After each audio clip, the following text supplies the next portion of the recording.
It's a uniquely American art form, duck carving.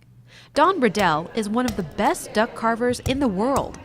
At the tender age of 13, Briddell began his carving career as an apprentice of the world-famous Ward brothers, Steve and Lem of Crisfield, Maryland. The brothers are credited for establishing a unique standard of realism and artistic expression. The ducks are more than just beautiful pieces of art. They began as a hunting tool. The colonists that came over from Europe noticed that the Indians were here on the East Coast. They would go out and clump up some mud and seaweed and stick a root that was kind of like this shape, and it looked like a duck. And the ducks would fly along, they'd see it, and they'd come and land, thinking, well, there's where food is. So a decoy is something that attracts the waterfowl to come over to where you are.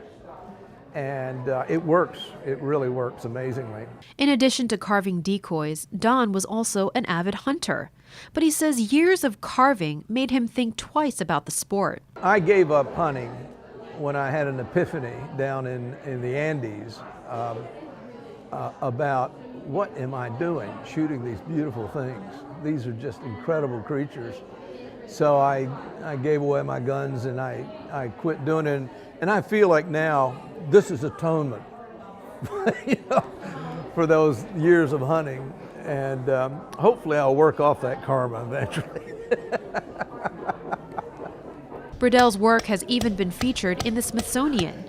Each of his pieces are carved and painted by Briddell himself. Almost never do I go start to finish on a bird. Usually I have a couple of dozen pieces in progress. So I'll work an hour here and an hour on there. It keeps it interesting. But if you added up the time, there's probably 2 solid months of work in that one piece, mostly in the painting. This carving I can do in my sleep. I've done it so many times, so I can think about other things.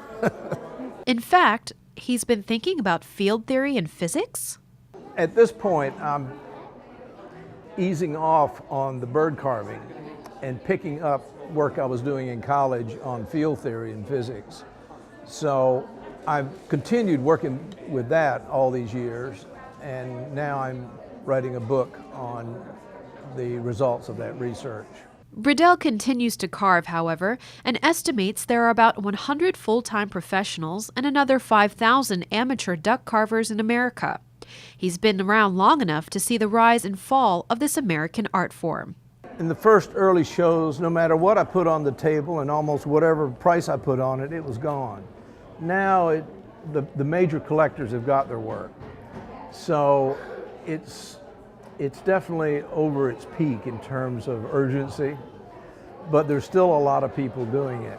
Duck carving is one of those things that gets passed on from one generation to the next. However, Briddell thinks his talent may stop with him. My son, when he was 13, came out to the shop one day and says, Don, he calls me Don, he says, I've got to talk to you. And I thought, oh my God, what has he done? I was expecting the worst. And he says, I don't know how to say this to you, but I'm not going to be a duck carver.